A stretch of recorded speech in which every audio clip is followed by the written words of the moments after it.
ma position, la moto, un bon défi, puis on n'a pas beaucoup de temps.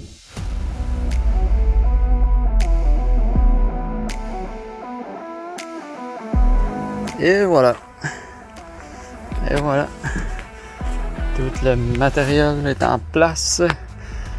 Les deux suits, moto, vélo, pièces, outils, pièces. On a tout. Alors, 2 heures plus tard.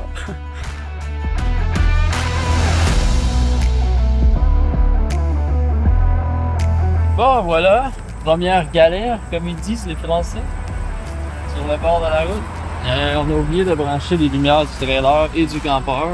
Fait que petite modif encore sur le setup après 26h, 28 heures de travail. Ceux que le rêve, c'est de faire des courses, d'avoir une équipe à s'occuper, plus une moto, plus piloter. Ben, je vous dis tout de suite, vous êtes mieux d'aimer faire tout le reste si on fait piloter.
On est quel jour? Mercredi, 9h10. On est dans la rue. Je sais pas si on va monter des tentes ou un gros setup. Je pense pas, parce que demain, je sais pas si on va bouger pour avoir une meilleure place que le vendredi.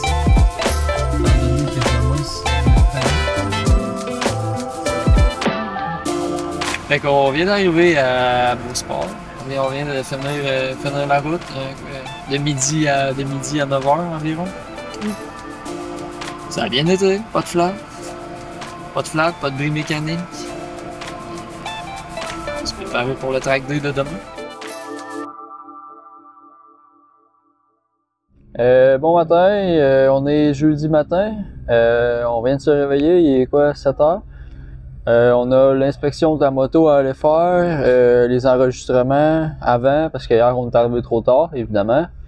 Peut-être que si la track n'est pas trop tremble, parce que ça a l'air assez humide, ça va pas mal être juste une session, je crois, de reconnaissance sur la piste. Et après ça, plus tard, si ça sèche puis il pleut pas, on va pouvoir faire des meilleurs lap time. Heureusement, Bridgestone sont déjà là, sont déjà installés, donc si on a besoin de pneus de pluie, je crois qu'on va être capable d'en avoir. Parce que, évidemment, cette année, on est sur Bridgestone, donc j'ai vendu mes pneus de pluie Dunlop. Donc j'ai juste une paire de pneus secs.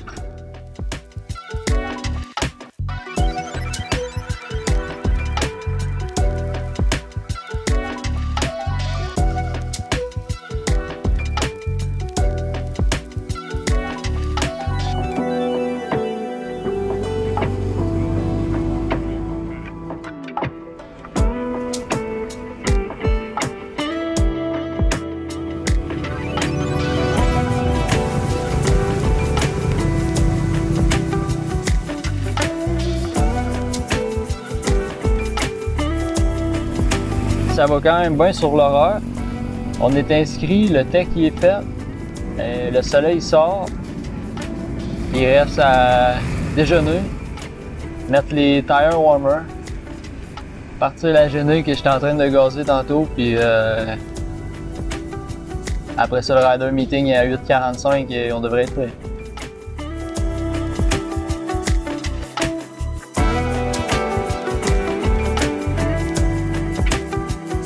C'est ça qui est très intéressant quand on vient aux courses, c'est l'amicalité entre les gens, si on pourrait dire, et l'énergie.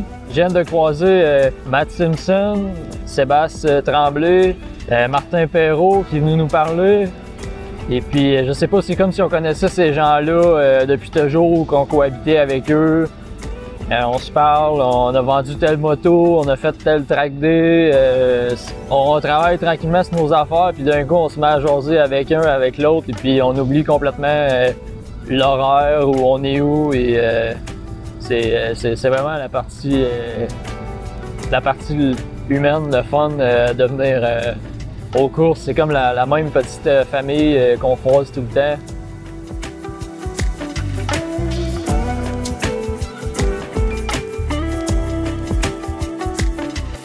On vient de faire le rider meeting, présentation des drapeaux, etc. On dirait que ça veut se dégager, mais ça reste nuageux, température très incertaine. Le pire avec ces temps-là, c'est quand il mouille pas beaucoup, on peut pas sortir en pneus de pluie. Puis quand c'est pas sec, on peut pas sortir en pneus slick. Et je crois pas que Brichon ait des pneus intermédiaires. C'est soit rain ou full slick. Dans un track day comme ça, ce qui est l'idéal, pour les gens qui coursent pas jaune-rouge, intermédiaire expert, c'est un pneu qu'on appelle un wet ou un inter.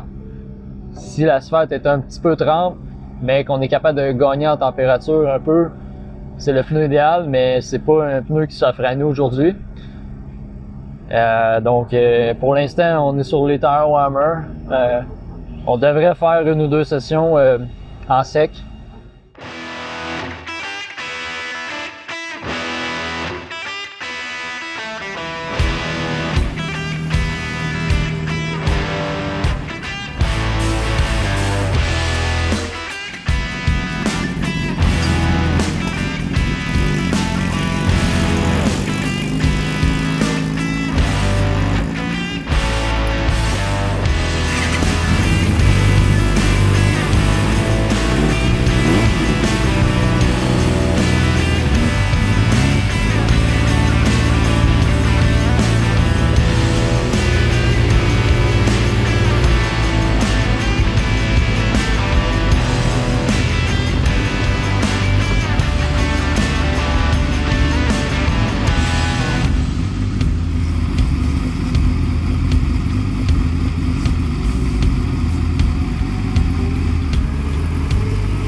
Compte rendu de la première session, je pense une de mes pires sessions à vie. J'ai fait 2 ou 3 faux neutres. Premièrement, je suis complètement brouillon parce que je suis mélangé entre rouler du 1,26 comme l'année passée, puis là j'ai pas roulé de l'année, je pense que j'ai fait une 34, mais de toute façon c'est pas une histoire de chrono, c'est juste de prendre nos marques sur la piste, la position, je force complètement trop des bras. Je me suis rendu compte que j'étais assis sur le bike puis je dirigeais avec les bras. Là, premièrement, le moteur il tire plus que mon ancien, la roue d'en avant, elle veut tout le temps lever. Je shift pas aux mêmes places parce qu'il est 8 HP de plus dans la courbe à haut régime versus celui de l'année dernière. Fait que je suis un peu mélangé normalement. Quand je sortais, je shiftais, rendu à telle place, ben là, le bike, là, il veut lever du devant, je suis déjà rendu dans le coupe-feu. La lumière pour shifter est mal ajustée. Elle allume beaucoup trop tôt, fait que je check ça beaucoup trop souvent. Le 4, le 2, je struggle beaucoup trop, je reprends mes mauvaises habitudes de l'année passée. Four neutre, en rentrant dans le 5, on passe de la 4 à la 2. Mais peut-être qu'il faudrait que je rentre juste la 3 parce que là, dans le 5A, j'étais en 2, je crois. Et puis après ça, avant de faire le 5B, l'arrière est parti de travers. Et puis, dans le fond, j'ai vu que le dash, on était en première vitesse. C'est pas moi qui ai demandé ça. Après ça, en rentrant dans le 1 ici, la grande courbe rapide à droite, en sortant du 1, j'étais en 3e. J'ai voulu shifter la 4. Et puis, le bike a juste tombé au neutre, entre la 3 et la 4, en sortant de la courbe. Fait que là, j'étais totalement plus en confiance. Et puis, en rentrant dans les pits, j'ai entendu un genre de fait que je croyais que le bicycle était sauté sur le crank ou sur une bielle. Puis là, ça a l'air être le tensionneur de timing chain qui est tombé lousse. On a perdu une botte. Ça m'est jamais arrivé. D'avoir des bris moteur, disons-le comme ça. Fait que, comme tu peux voir ici, il y a une botte qui est sortie, puis l'autre est dévissée aussi. Il n'y a plus grand-chose qui tenait la timing chain en place. Écoute, je suis un peu sans commentaire de la... ça aurait pu être très grave. Le bike, il pissait l'huile. Il y a de l'huile un peu dans la belly pan, un peu partout ici sur le swing. La moto ne me met pas du tout en confiance. J'ai peur de repartir avec, de pogner des fours neutres, de sauter le moteur, de pisser l'huile.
Troisième session d'essai libre terminée.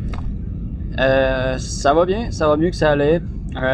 On a commencé la journée, écoute, on peut pas faire de chrono en partant le matin en n'ayant pas roulé depuis 11 mois, ben une fois là, 2 semaines. On a commencé la journée à 1:34 pour vous donner une idée. Pas mal brouillon.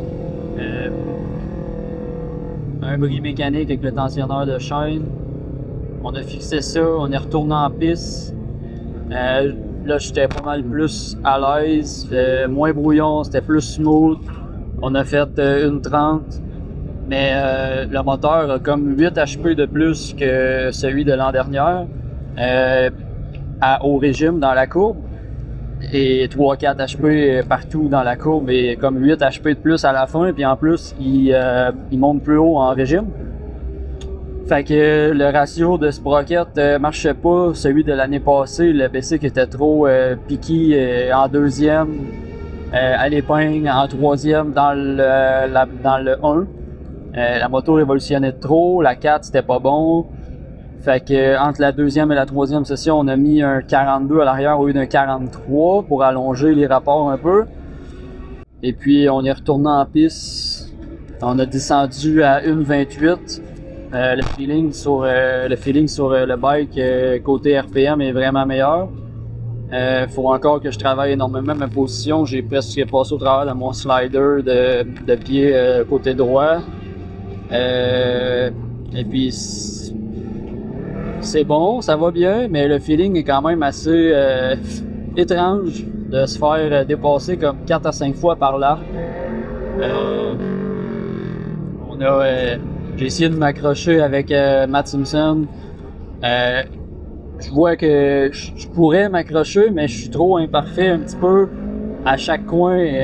La ligne, la position, c'est comme impossible. Puis là, après ça, il y a Dumas, il y a Ben Young, il y a Guérin sur des 1000. Écoute, il passe. J'arrive pas à m'accrocher au voir où il passe. Ça me déstabilise. Puis après ça, il y a Mickey qui arrive, qui me passe, qui est sur un 600. Qui est comme... Après 2 coins, je suis comme ça sert à rien d'essayer de les suivre parce que je suis pas rendu là. J'aurais roulé toute l'année, j'aurais des bons setups, je connaîtrais la moto, ça serait peut-être envisageable de passer de 1,28 à 1,26 exemple en m'accrochant avec eux autres. Mais là, on y va tranquillement, on se met à l'aise, mais là, c'est la fatigue en après-midi qui reste peut-être 2 bonnes sessions avant que vers 3-4 heures, je stagne. Pas régresser, mais je reste à un point mort. Et puis demain, on devrait sauver. D'habitude, quand je me couche puis que je roule le lendemain, c'est 1 ou 2 secondes. Mais là, étant donné que je suis déjà quasiment au même niveau que l'année prochaine, je sais pas comment est-ce que ça va se dérouler, puis je sais pas si je vais être capable d'être assez à l'aise pour pouvoir envisager de suivre du monde plus rapide, parce que j'ai pas de coach. J'ai pas de coach, j'ai pas d'ingénieur de suspension, donc je dois travailler ma ligne, ma position, la moto, bref, c'est comme un bon défi, puis on n'a pas beaucoup de temps. Fait que